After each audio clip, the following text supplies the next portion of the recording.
Hari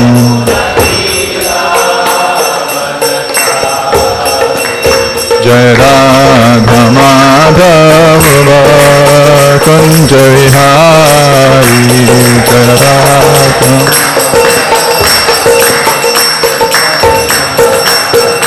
Jaya Radha Madhava Kunj Vihari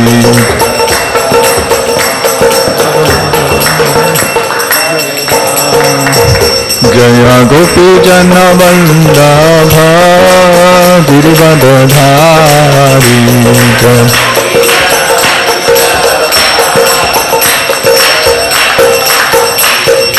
Yashodanandana Braja Jana Ranjana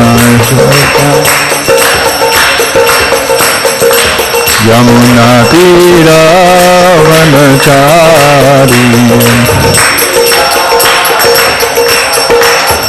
Jaya Radha Madhava Kunj Vihari Jaya Radha Madhava Kunj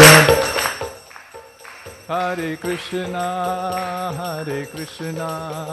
Krishna Krishna Hare Hare Hare Rama Rama Rama Hare Hare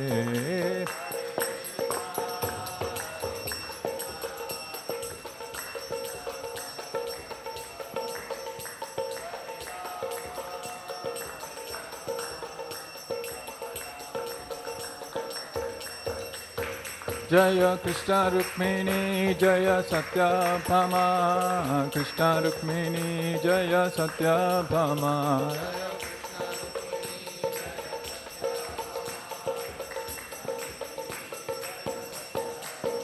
Jaya Damodara Jaya Damodara Damodara Jaya Damodara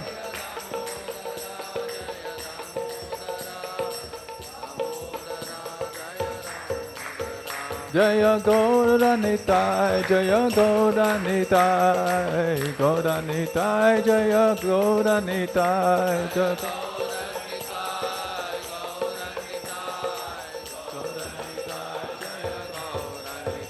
Jaya Jaya Prabhupada, Prabhupada, Prabhupada, Prabhupada.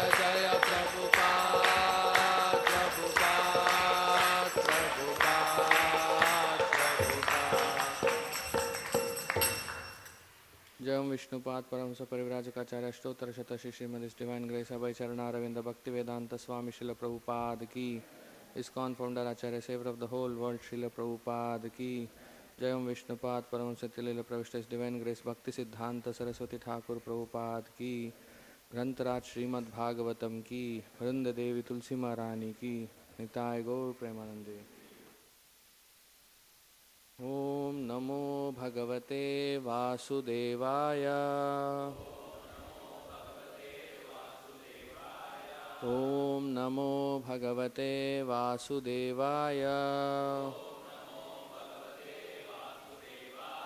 Om Namo Bhagavate Vasudevaya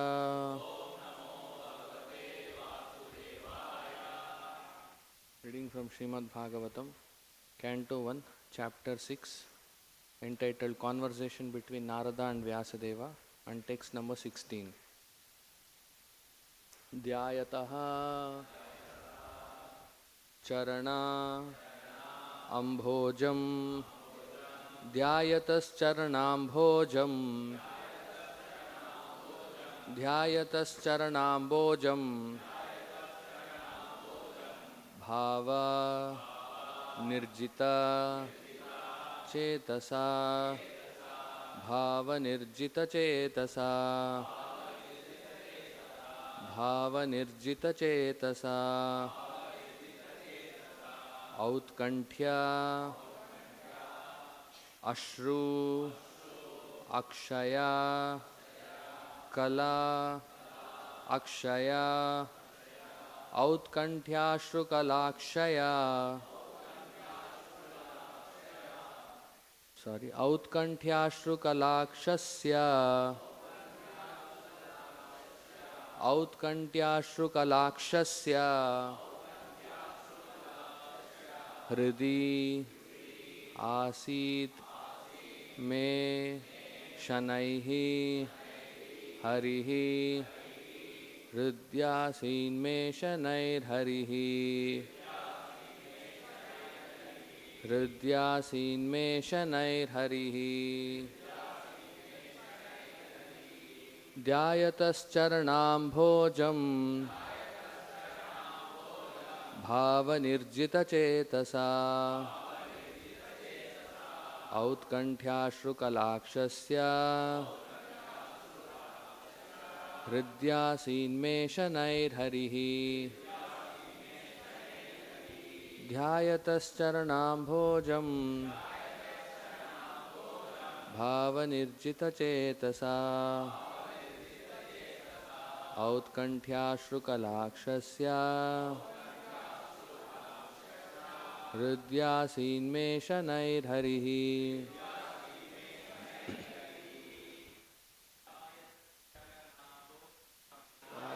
शरणाम्बोजं भावनिर्जितचेतसा औत्कण्ठ्याश्रुकलाक्षस्य शनैर्हरिः तश्चरणाम्भोजं भावनिर्जितचेतसा औत्कण्ठ्याश्रुकलाक्षस्य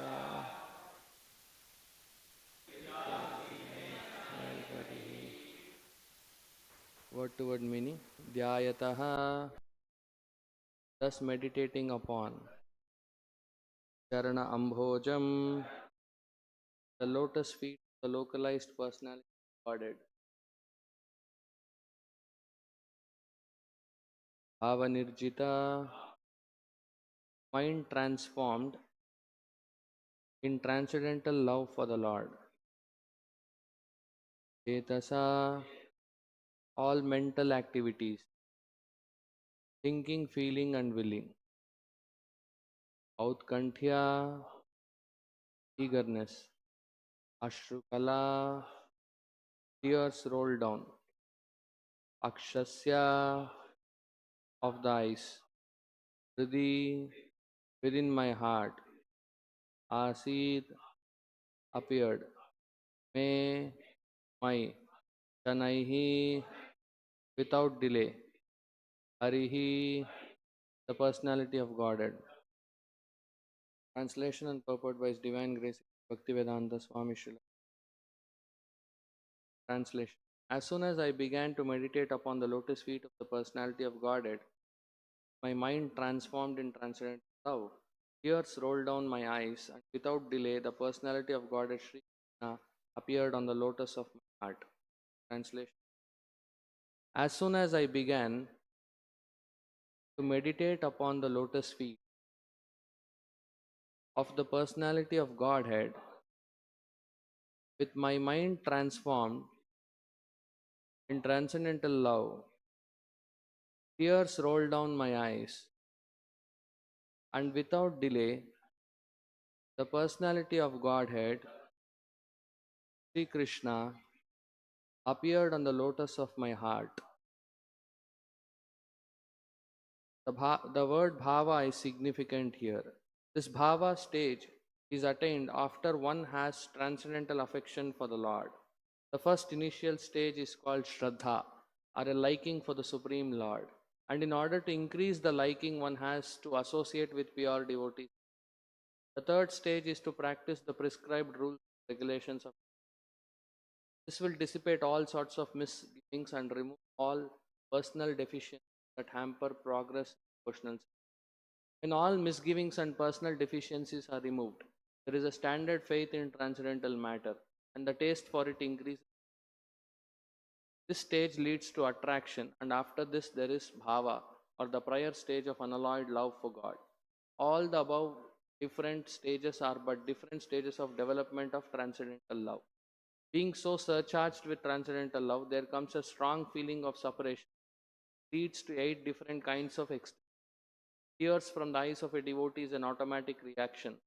And because Sri Narada Muni his birth attained that stage very quickly after his departure from home, it was quite possible for him to perceive the actual presence of the Lord, he tangibly experienced by his developed spiritual without material things.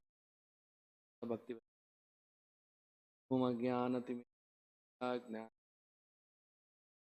चक्षुरुन्मीलितं येन तस्मै श्रीगुरवे नमः। ॐ विष्णुपादाय कृष्णप्रेष्ठाय भूतमते भक्तिवेदान्त स्वामिन् नामिने नमस्ते सारस्वती देवे गौरवाणी प्रचारिणे निर्विशेषा शून्यवादी पाश्चात्यदेशतारिणे जय श्री चैतन्य प्रभु नित्यानंद अद्वैत गदाधरा श्रीवासादि गौरभक्तवृंदा हरे Krishna Krishna Krishna Hare Hare Hare Ram Ram Ram Hare Hare. The chapter we are the conversation between Narada Muni and Vyasa Muni. So Vyasa Maharshi, the previous chapter, he mystically appeared. Narada Muni mystically appeared when Vyasa was dejected.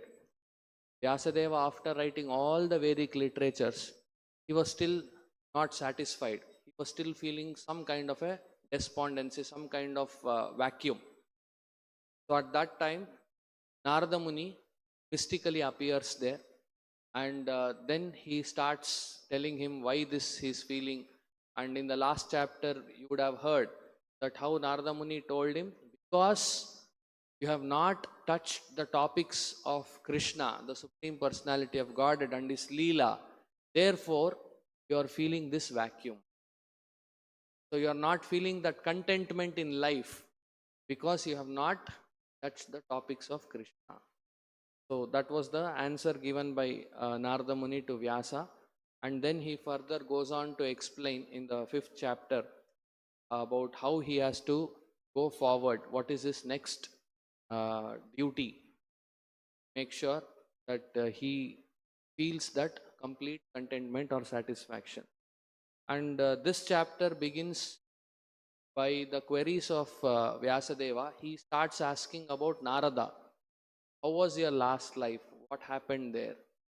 So, and then Narada starts explaining that I was the son of a maid servant in life.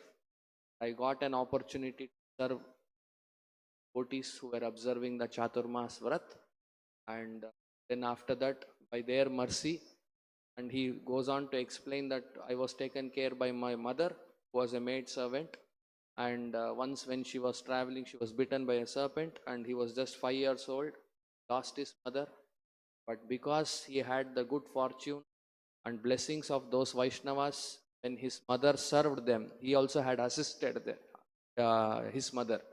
So because of that good fortune, he was able to separate himself, disassociate himself, detach himself from all the material things and focus on the meditating on the personality of Godhead, and that is what has brought him to this situation or this position.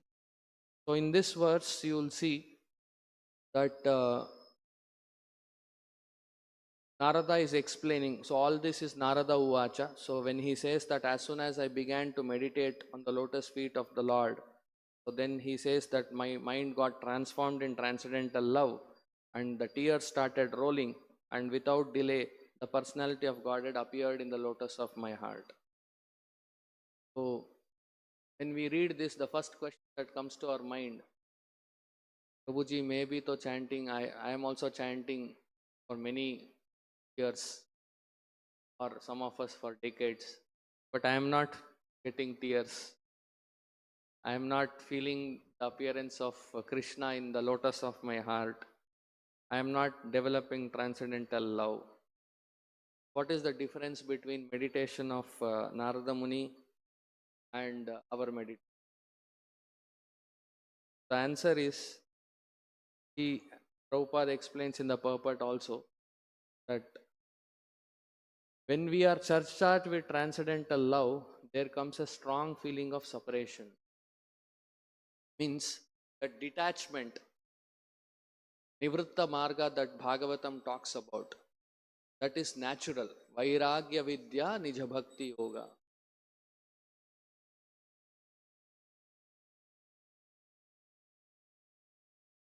Our process of Bhagavata Vidhi is not, please keep coming to the temple on Sundays, Monday to Saturday, go on.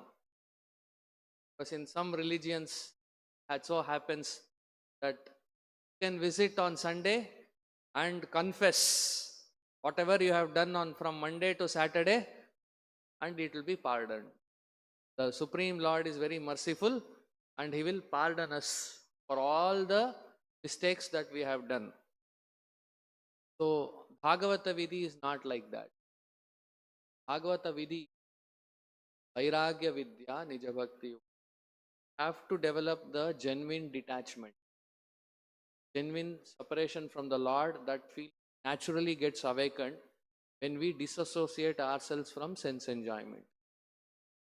So, this is one reason, but all we are not feeling that transcendental ecstasy within our heart. That means somewhere we are holding on to some things. That is one indication. And second, Prabhupada very nicely explains in this purport how every devotee's life, we are all devotees even before coming to ISKCON. Right? We go to so many temples, pray to the Lord. We were all devotees at one level. So, but that devotion, there are many stages of development. So Prabhupada explains in this purport that there are 9 stages of devotion development. First stage called Adav Shraddha, little faith, hearing the words of the spiritual master or the Shastra. And with that little faith, when you associate with devotees, sadhu sangha, so then that faith gets intensified. We had little faith only, but because we came in touch with a devotee, a pure devotee like Srila Prabhupada, whose teachings has been being propagated by so many other devotees, because it's just like a small matchstick, when it is coming in touch with fire, it also catches fire. Or the forest fire example. So similarly, a pure devotee is a person who is carrying that fire of the Supreme Personality of Godhead in his heart. So because we had little faith, little fire, and because we came in touch with Prabhupada because of a good fortune, that fire gets kindled, and then we will start doing Bhajana Kriya. First stage is Adav Shraddha, little faith, then Sadhu Sangha, coming in contact with a pure devotee like Srila Prabhupada, then Bhajana Kriya. So we will start the process. We will start coming, people chanting mala, applying tilak, wearing kanthi, giving up onion garlic, giving up coffee tea, giving up seeing movies, giving up going to different places. Slowly it has started. Yes or no? So Bhajana Kriya in all of our lives, that's how it has begun. So we didn't, on the first day of coming to temple, we said, oh no, I'm going to chant 16 rounds, give up everything. Then we would have run away if everything would have been. So slowly we start getting associated with devotees, and we started the Bhajana Kriya. Because we started the Bhajana Kriya, there was Anartha Nivritti, the 4th stage. So giving up all the misgivings. So this is the longest phase, the Bhakti Lata. So this is the explanation given in Nectar of Devotion, that how our Bhakti Lata, the creeper of devotion of our Bhakti, how it slowly progresses. So the 4th stage, Anartha Nivritti, that is clearing of all the misgivings, takes the longest time. Because these misgivings are not from last 20 years, 30 years, 40 years of this. These misgivings are from so many previous lives. That is why Vaishnava Acharya says, Anadi Karama Phale. So many lifetimes these misgivings are there. So it will take time. So Anartha Nivritti, we will have to little bit slowly persevere. We should not give up. With patience, continue, pursue our spiritual life. Then we may come to Nishtha. So when anartha nivritti stage is crossed, nishtha, what happens? There will be resolute determination to serve the Lord, the firm determination. So in the anartha nivritti stage, okay, today I'm not having good mood, I'll not chant today. Well, something nice happens, then I will chant. For a businessman, okay, today I got a big profit, today I'll chant 32 rounds. So today I am a businessman and I got loss. Because it works opposite way also. Because each of us are totally different mindset. The opposite is when Sankata Bandhaga Venkata Ramana, they say. When we are in difficulty, sometimes we chant more. When we are happiness, we forget the Lord.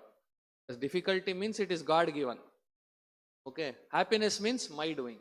I worked hard, I planned, I created a vision statement, mission statement, I did all this planning, I went through Six Sigma training, all this I did, and finally I got this result.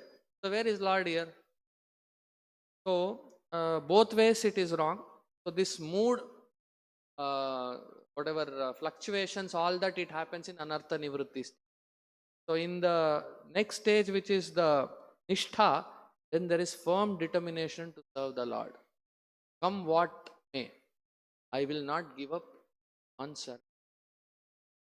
And then comes, after nishtha comes ruchi, then comes asakti, then comes bhava, then comes prema. These are the 9 stages of devotion that Prabhupada is highlighting here in this verse. So, just like the example is given, a bamboo tree, if you have observed, after you plant a thing, so it takes lot of time coming out in sprouting, a few years, 3 years, 4 years, 5 years. It is, then you will feel that my effort went in vain. No, the science explains the bamboo is developing its roots so that it can stand stronger. And then once for all, stop. So we have to be little bit patient in our spiritual life. As I said, anartha nivritti takes lot of time. So you have to understand that I am developing my roots in Krishna consciousness, and therefore it is taking time.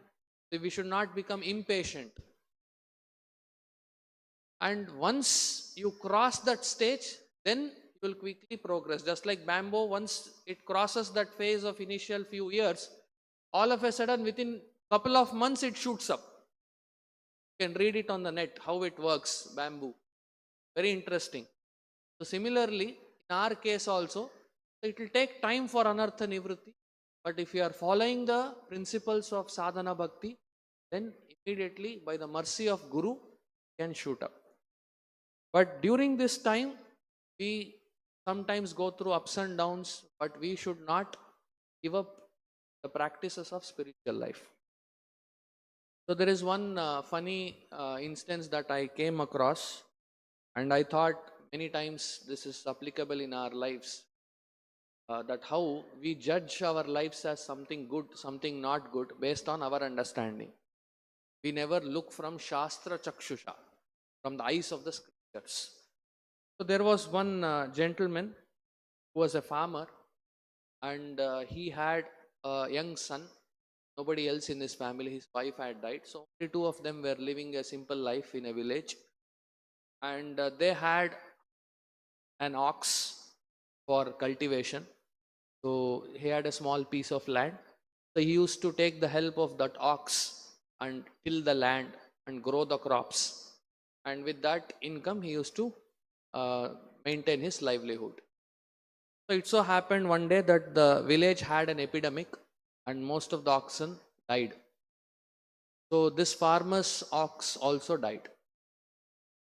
So now he was very much tensed. He didn't know what to do, because that was the thing which was helping him in his source of income. So but now he is now left with no much option. So he felt this is something, a worst thing that has happened in his life. Because if he can't earn his money, what will he do for his livelihood? He became extremely concerned, and because of his good upbringing, he naturally went to a sadhu who was very revered in that village for giving very good solutions for many situations and problems. So he went to that sadhu and explained the situation, and then at the end he said, I hope you will agree with me that this is the worst thing that has happened to me in my life. So, and then immediately sadhu replied to that statement saying, may be so, may not be so. That means it might be the worst thing, it might not be the worst thing. But this guy was little puzzled. Said,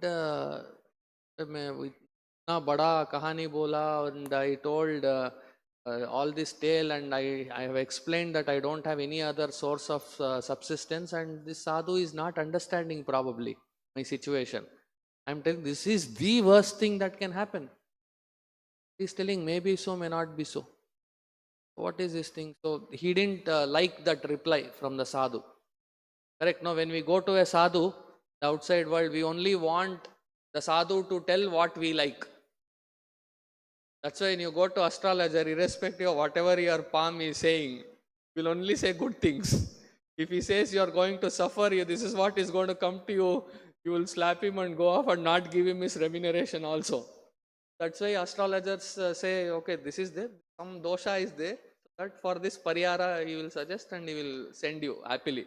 So any person who is going to astrologer, he'll never feel bad. He'll feel very happy that I have found a solution and my jatka is great. So, but this sadhu said, maybe so, may not be so. So then he didn't like that. So then what happened was he came back. He said, maybe the sadhu has not understood. So very soon, the news reached the king that many people, farmers, have lost their ox and other things. So we should do something. So then the king announced the gift of a horse for whoever had lost their ox in the epidemic. So, and when the news reached this man, farmer, he felt, oh my God, such a big fortune it is. I didn't realize that day when the sadhu said, maybe so, may not be so. So now I am understanding. So it was good that I lost the ox because now I am getting the gift of a horse. So now he wanted to go and seek forgiveness.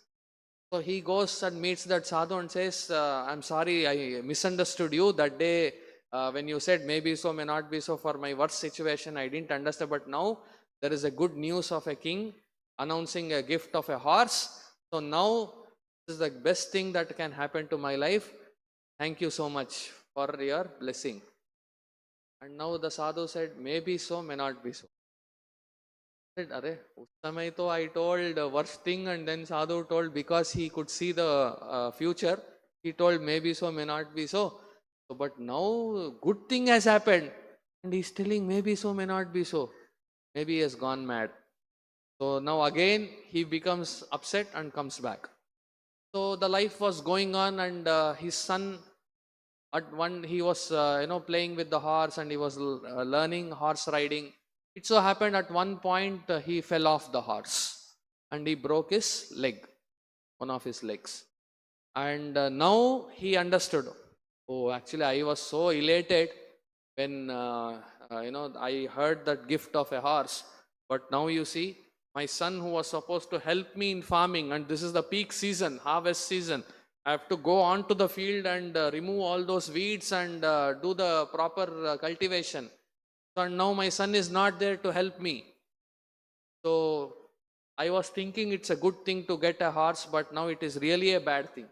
Because at least without the horse, without the ox, if my son were there, manually something we could have done. But now that also is not there.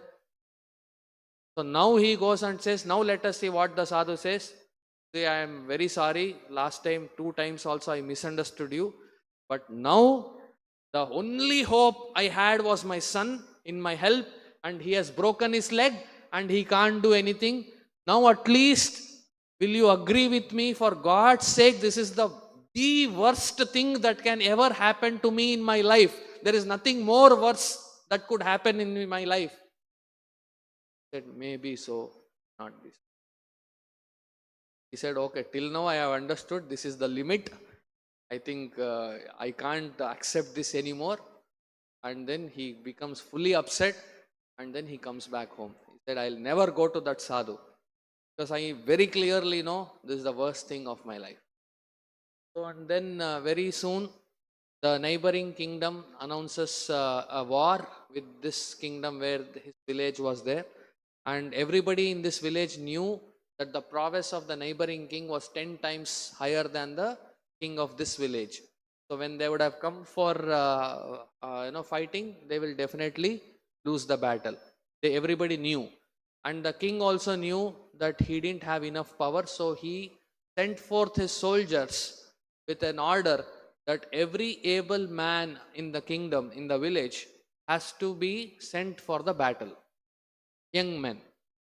So soldiers were going to every home and picking up the young men. So they came to this farmer's house also, and they wanted to take his son, not the farmer, because he was old.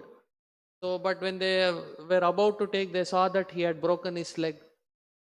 So he thought, no, he cannot participate in the war. They left him and went. So all others went, and everybody else who went, they died.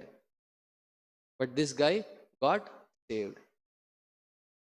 So if he had not broken the leg while horse riding, he would have been healed for good. So in this way, the farmer realized that what we feel is good for me is not good for me, is completely different from the reality. So similarly, we as devotees have certain conception in our lives that why this happened to me, why that happened to me. I am pursuing the path of devotion. Especially practicing devotees get this question many times. Why this difficulty to me? Why I am believing so much in God, I am chanting, I am taking to the process of devotion. Why did my business go under a loss? Why did my son lose his job? Why did my daughter's marriage end up in something else? I'm just giving two examples. These questions come to us irrespective of whatever level of devotion we are practicing. So something bad happens to us, we can't take it. So we have to understand, first of all, what we think as good or bad to us is not the real good or bad. So the real bad is if at all something is stopping you, separating you from practicing your devotion, chanting, reading, attending sadhana, that is the bad thing. If something is not affecting your process of devotion, that is good. Rest everything, you will have to forget it. There is nothing called good and bad in this world. Everything is bad. That is what Shastra is saying. So all that we have to do is come and surrender to the lotus feet of Lord by taking to the process of bhakti. So when we start doing that, then all this consideration of good and bad will be forgotten completely. So that should be the spirit of a practicing devotee. And Prabhupada talks about how we have to do our service. In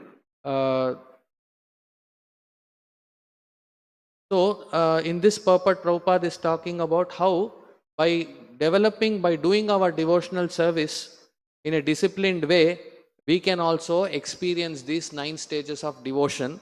And then Ashta Sattvika Bhava, the 8 symptoms of ecstasy, the tears rolling down, perspiration, the rolling on the ground, the choking of the vocal cords. So all these, the Shastras explain that are the Ashta Sattvika Bhava, the 8 transcendental symptoms of ecstasy. So now for us to do all of these things, the base denominator, the simple denominator is the secret is given in Bhagavad Gita, how we have to do this service. So Prabhupada Krishna explains in Gita, Pariprashnena sevaya. Upadekshanti, what is the first line? Tadviddi pranipatena pariprashnena sevaya upadekshanti te jnanam jnaninas tattva darshinaha. So Krishna is telling, Prabhupada also beautifully explains in the purport that how we have to do our devotional service. Our devotional service should be comprising of 3 elements. Tadviddi pranipata. Pranipata means approaching the spiritual master and surrendering to him. Pariprashna, humble inquiries, submissive inquiries. And sevaya, doing service. So when our devotional service is, that is why Prabhupada never translated bhakti as devotion. The dictionary equivalent of bhakti is devotion, but Prabhupada translated it as devotional service. So these three elements we have to remember always in our lives. Pranipata, Pariprashna, Sevaya. So approaching the spiritual master and surrendering to him is Pranipata, and then inquiring from him submissively is Pariprashna, and rendering practical service. So if one of these three elements misses, also our devotional service will not progress in the way it is expected to. We will not cross these 9 stages of devotion, will not progress through these 9 stages of devotion, and we cannot experience those 8 transcendental symptoms. If we have to do that, then we will have to do these 3 things, basic things.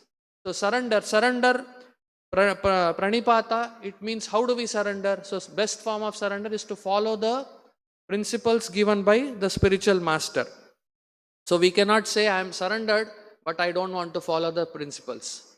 So Prabhupada has mercifully given us very simple principles of chanting 16 rounds, following 4 regulative principles, Nityam Bhagavata Shravana, association with devotees, so reading Bhagavatam every day.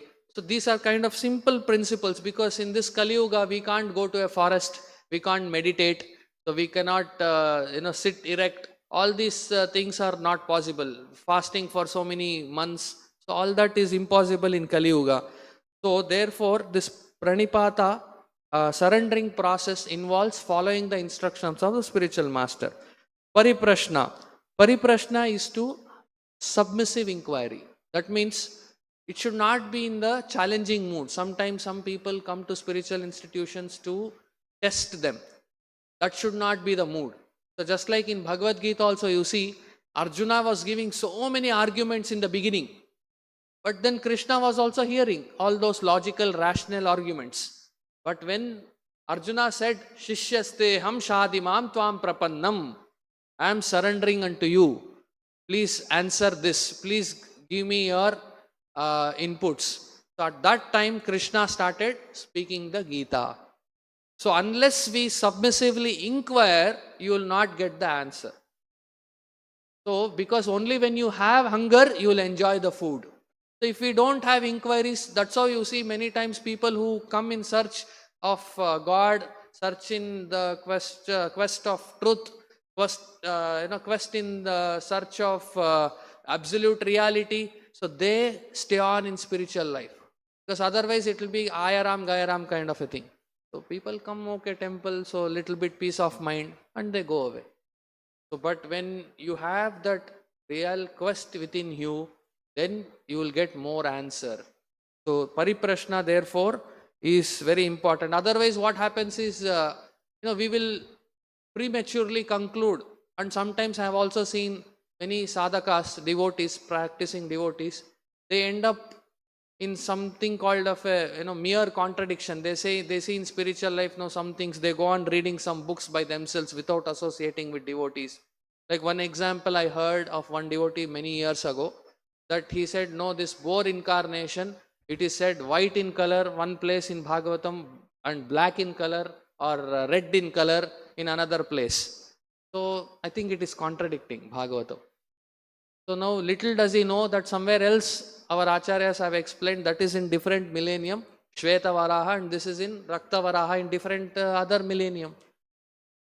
So how, if you don't inquire, if you try to understand everything, that is why ascending process of knowledge, Aroha Panta, is faulty.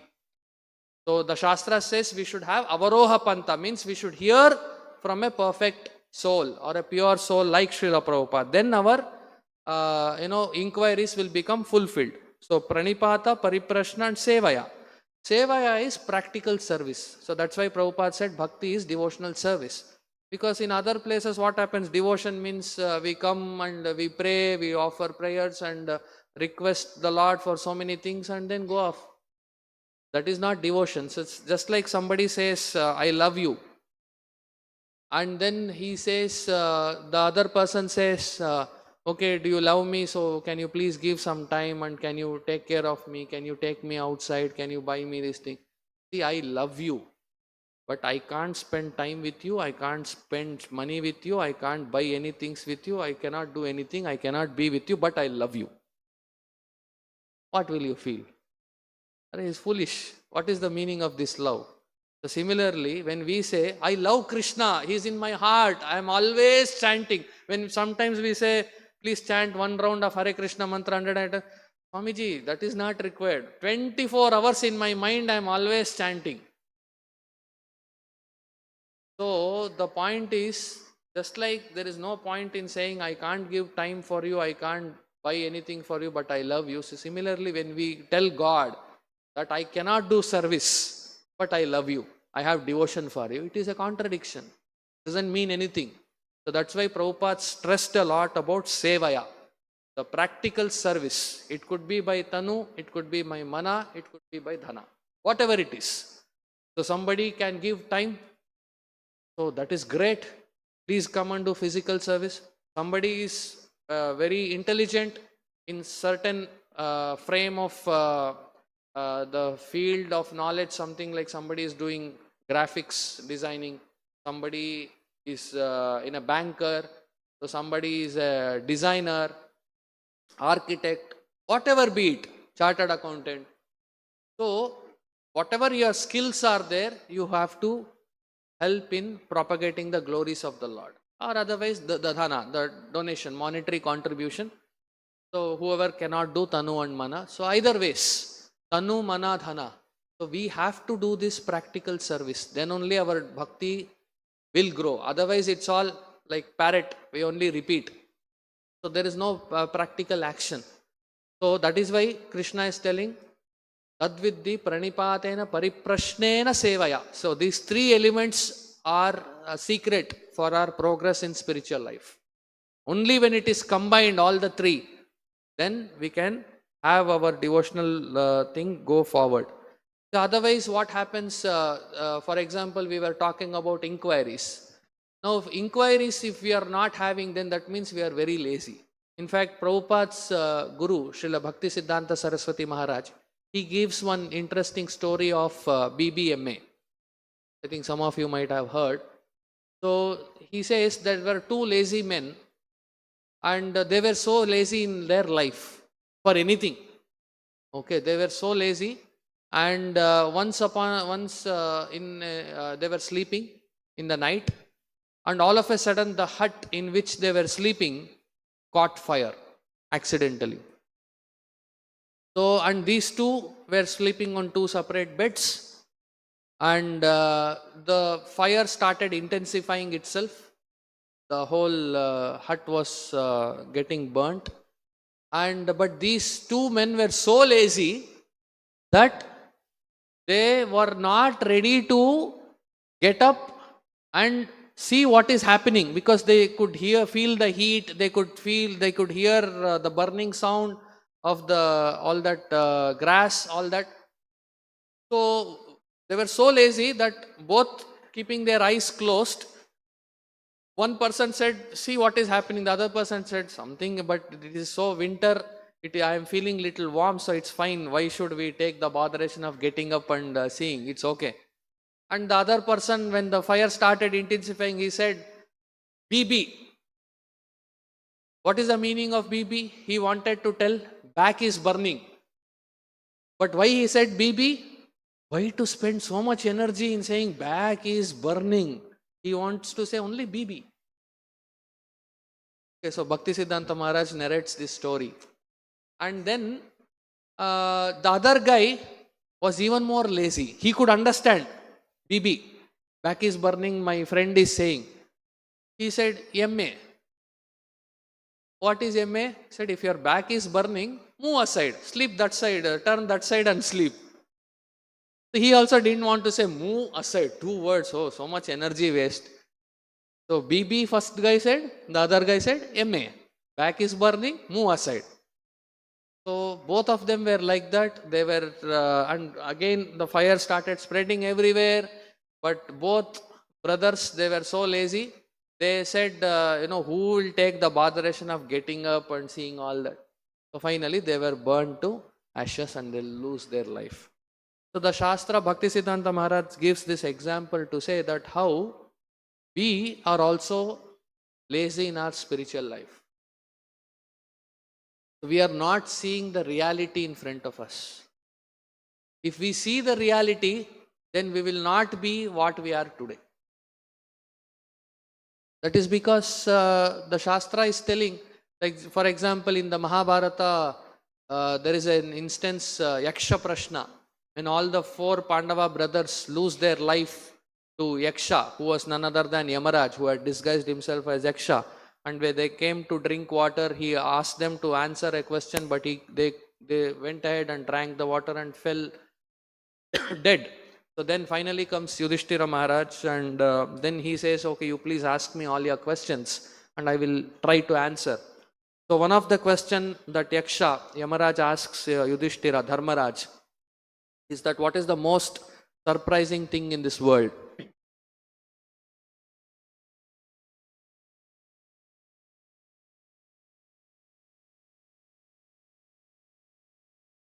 So what is the most surprising thing in this world? So then Yudhishthira Maharaj answers, the most surprising thing in this world is ahani ahani bhutani gachanti amalayam sheshasthavaram icchanti kimascharya mataparam. He said every moment ahani ahani bhutani, every moment, every second, bhutani, living entities, gachanti amalayam, they are proceeding towards the abode of Yamaraj. Right? So we see somebody is dying in the floods, somebody, the manhole was opened, he fell there, somebody accident, flight crashed, or some tornado came, something else happened, the fire, accidental fire, these many people were things, some factory got short circuited, these many people were killed. Correct? Every day in newspaper, in other forms of communication, every day see that so much deaths are happening. So ahani hani bhutani gachanti yama. So every moment we see so many people are dying. Sheshasthavaram icchanti. But the most surprising thing is, we feel that is all okay, but I am going to live here forever. Correct? Because if you go and ask a person, what is your life aim? I want to build one house. Own house. I am staying in a rented house. I want to build my own house. So what is own house? How many years you are going to live? So that is why there is one saying that it so happened once in a kingdom, the king was conducting the darbar, many ministers were sitting. So one person comes and he puts one carpet, mat, and he starts sleeping. The king gets very angry. What is this? A royal assembly is going on and you have come and you put your carpet and you're sleeping here. This is completely outrageous and disrespectful. I'll punish you to death if you don't answer me to the fullest my satisfaction that why you did this. He said, Huzur, please forgive me. I thought this is Musafir Khana. This is like a hotel, large. He said, he got even more enraged. He said, you are further disrespecting the assembly by saying this is a Musafir Khana, this is a hotel, large. Aren't you seeing all this and we are discussing the affairs of the kingdom? Now better explain how did you call this Musafir Khana, otherwise I'll punish you to death. He said, no, please cool down, don't get so much angry on me. I just wanted to ask you that when I was a small child, I had come here, but I had seen some other person when I had come about 50 years ago, 60 years ago. So who was that, Huzur? So the king said, that was my grandfather. He ruled the kingdom, he did this, he did that, and then he passed away gloriously. I said, oh, okay. So my one last question, but some years back, some 20, 30 years back, I had come. So that time also some other person was there. Who was that? That was my father. He further expanded the kingdom. Because those days more kingdom. So today application is, okay, we had one house, we made it 5 houses. We bought more plots and built more, this thing. So and then, where is he, my lord? So he is also gone. And so now you have been ruling from all this time. Yes, I am ruling, and you see this is my son Prince. After I am gone, he will be sitting here.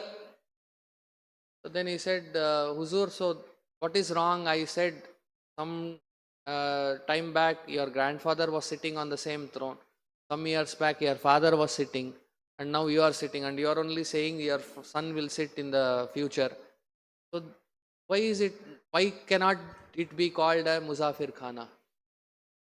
In a hotel, we feel it is a lodge. We feel check in, check out, because it is 1 day stay, 2 day stay. We will do. So, but because we are staying for 20 years, 30 years, is that called permanent? Same. We are coming, going. That's why in the olden days, Goswamis, they never even built a house for themselves. They felt it's a waste of time. We are going to live this and go. But today, we will put one fence and say, trespassers prosecuted. This is my land. What is your land, sir? Before you came, that land was there. After you go, that land will continue to be there. So the devotees of the Lord never waste their time in increasing their material things, because they have understood this world is a Musafir Khana. We come and we go. So that's why devotees should be intelligent. They should spend their time on building our devotional principles, practicing the principles taught by Srila Prabhupada. And only then we will be able to experience the Ashtasattvika Bhava or progress in these 9 stages of devotion.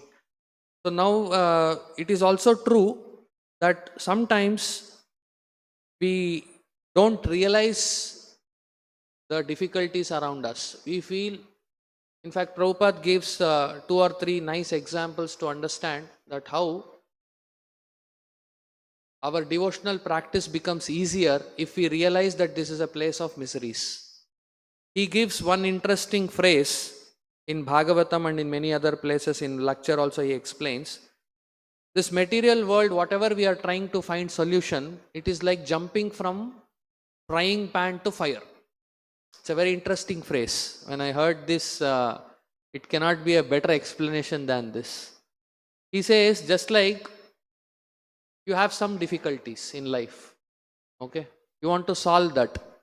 If you don't take to spirituality or devotional service, when you are trying to solve material problems by themselves, you are only jumping from frying pan to fire. Frying pan means what? On fire there is a pan kept. On that, assume that you are standing, means you have some difficulty. Now you want to escape that difficulty. So what did you do? You jumped from that frying pan to, where did you jump to? Not to water, to a fire directly. Direct. So in other words, Prabhupada is indicating to say that anything that you try to solve the material problems without taking the help of spirituality, without taking the blessings of God, you are only trying to complicate your situation further. Jumping from frying pan to fire. He also gives another example to convey the same message. Shifting the burden from head to shoulder. This is also beautiful. You cannot, that's why Acharyas are so great. So Prabhupada is telling, say, suppose you are carrying a very heavy object on your head for a long time. So what is the best solution to overcome that problem? Is to give up that object, right? So, but instead, if you shift that heavy thing from head to shoulder, can we say that our problem is solved? In one sense we can say, because your head was aching because of carrying a heavy burden, and now head will stop aching. Correct? Yes or no? Yes. But what will happen eventually? Your right shoulder starts paining. Then you move the burden from right shoulder to left shoulder. In one sense, the right shoulder problem is solved. You are happy? The left shoulder will start aching very soon. I remember recently somebody was talking about accidents and all that. And then I did little bit of research on the net. And it was so interesting in this connection context too. That's why Shastra Chakshusha is important.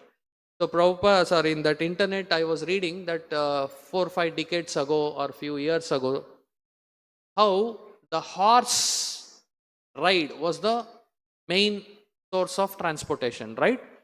So people used to travel from one place to another using the horse. And it so happened that the problems that were associated with that horse ride were innumerable.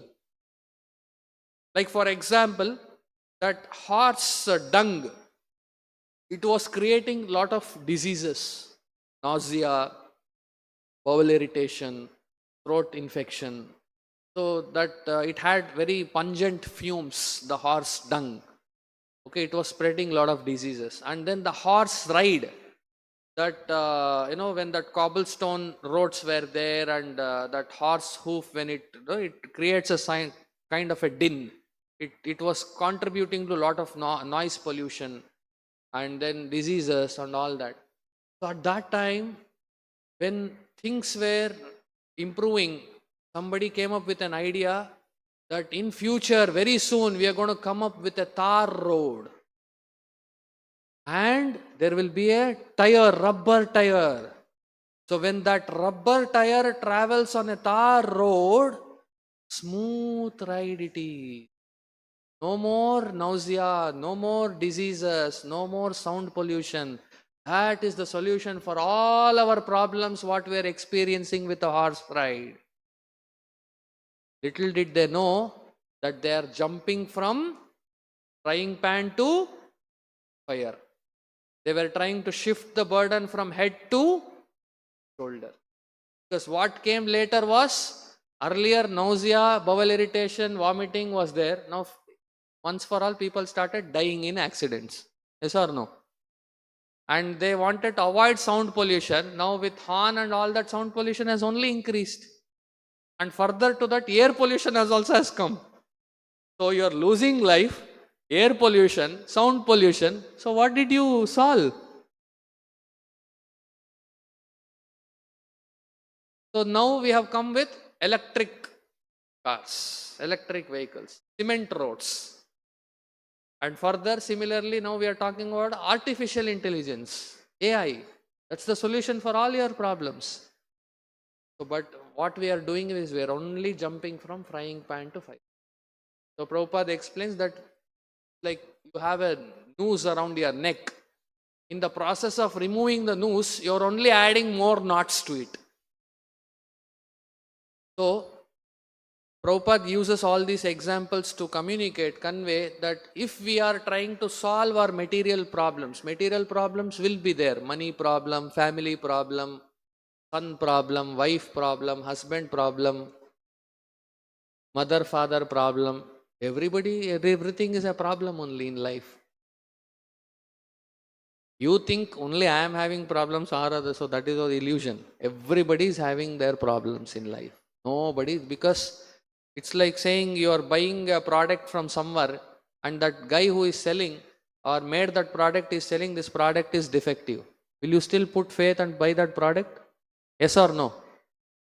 So similarly, Krishna has certified this world as Dukkhalayam Ashashvatam. So when he has certified, we are trying to find happiness in that. It is foolishness. So we have to take the help of spiritual master and Krishna to solve our. So that's why we say spiritual solution to material problem. Yes, you have money problem. We are not teaching in our temple. Please come to me. I will help you how to solve your money problem. I'll give you some interesting business idea. We are not saying that.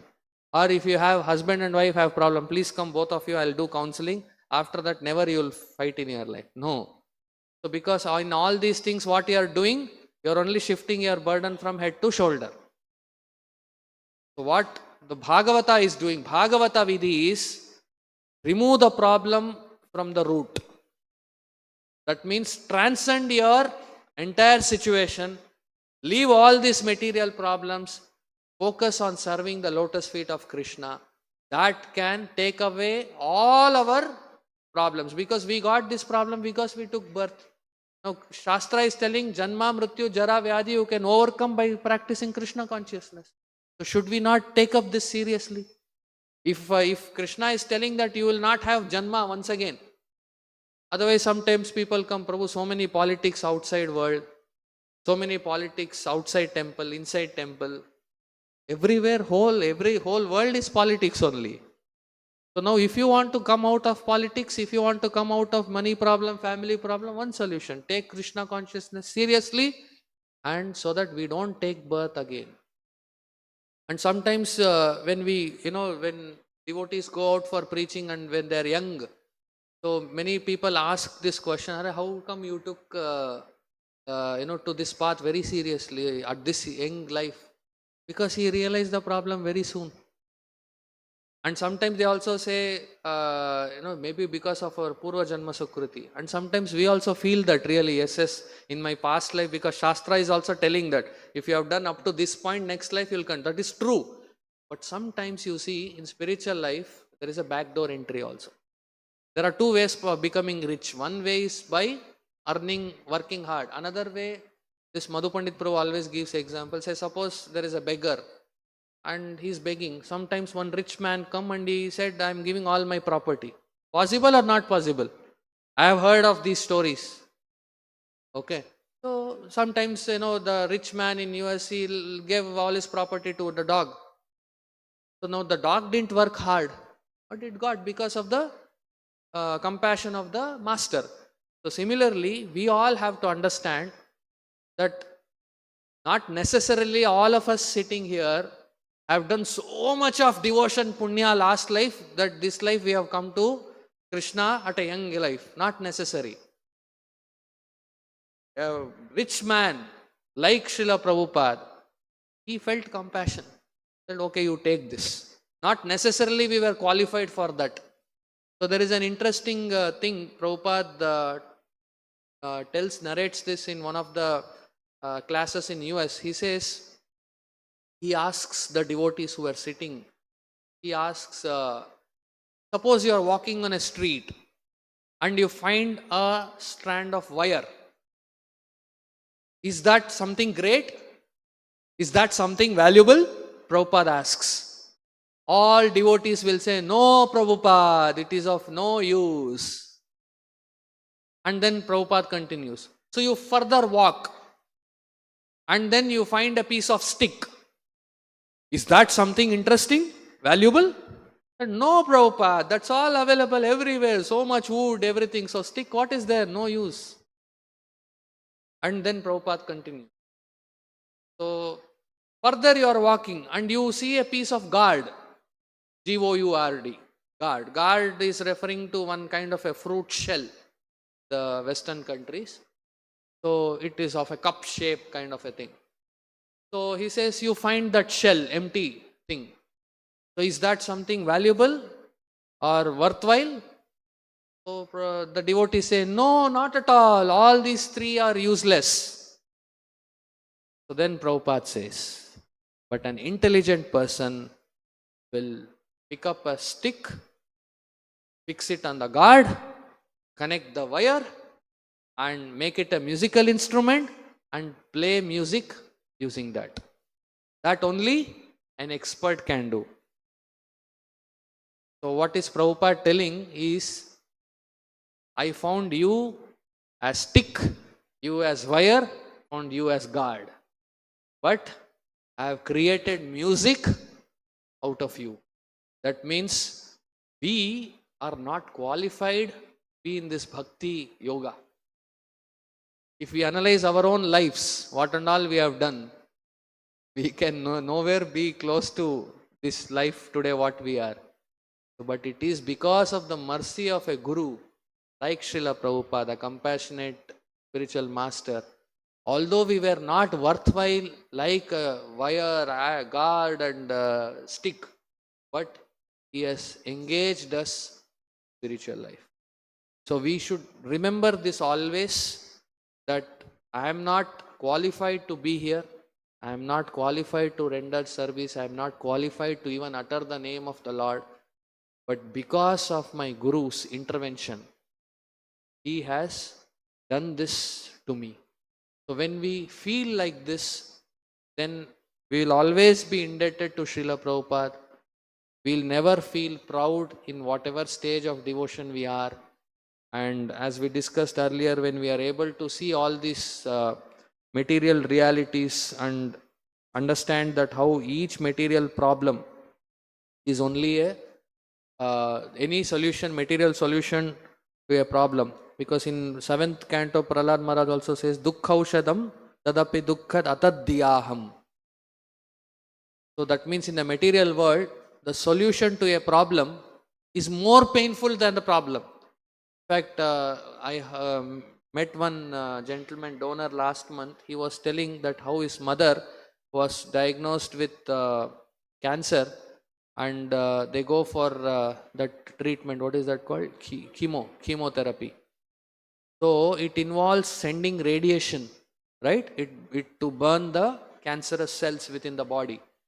So his mother said, if at all you have any love for me, any respect for me, any help you want to do, please don't take me to chemotherapy. Let me die this life like this. Because you are inflicting more pain upon me by taking me there with the hope that it will get cured. I don't want to get cured by going through such a painful process. That is what is the example that we will have to remember always. That any happiness in this world, so we discussed about 2 things, these 4 things we'll summarize. If you remember this, you'll always see these things in the world outside. So then we will not fall down, we will not get attracted to material world. The first thing that we discussed was that how any material solution we try to do for our problems, it is like jumping from frying pan to fire. The second thing Prabhupada explains is shifting the burden from head to shoulder. The third thing that we are talking about is the solution to a problem is more painful than the problem itself. Dukkhaushadam tadapi dukkhat atadhyaham. Okay, so these 3 things at least, if we remember, and Prabhupada, the 4th thing is Prabhupada gives one beautiful example. In the olden days for capital punishment, the king, when he orders somebody for death sentence, the soldiers used to take him and to a body of water, and they used to submerge his head forcibly under the water, and when the person was almost about to die, they used to take him out by holding his hair on the head, and then he will feel that, oh, I got saved, I didn't die. By the time he feels that, he was again put under the water, and again he was almost about to lose his life, he was removed. So Prabhupada explains this process as what is happening to us in the material world, that a person, when he is going through that painful process, when he was taken out of the water and he was again put, that interval, that gap between 2 submerged, 2 times he got submerged, the first and the second, the gap, he will feel little bit relief, happiness. So the happiness that we feel in this material world by sense enjoyment is the interval between 2 problems. So we should always understand that whatever relief, if you are so-called relief you are feeling, it only means one problem got over, another problem is on its way. Actually there is no scope, always problems are there, but still if you are so fortunate enough in material world to say that no, I don't have any material problems, then also you should understand that something else is on your way. Finally, disease, death is for sure as death. So we have to remember these 4 examples given by Prabhupada in Shastra, so that will help us become more serious in our spiritual life, and not get illusioned by this material happiness, which is an interval between 2 distress. And then we will really work sincerely in our spiritual life, because you will understand that whatever I do here, it is temporary. Everything is like shifting the burden from head to shoulder. I am not really getting off the burden.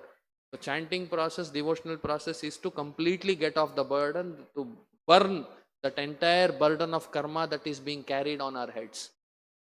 So with this we'll end the class. Hare Krishna. Srimad-Bhagavatam ki, Srila Prabhupada ki.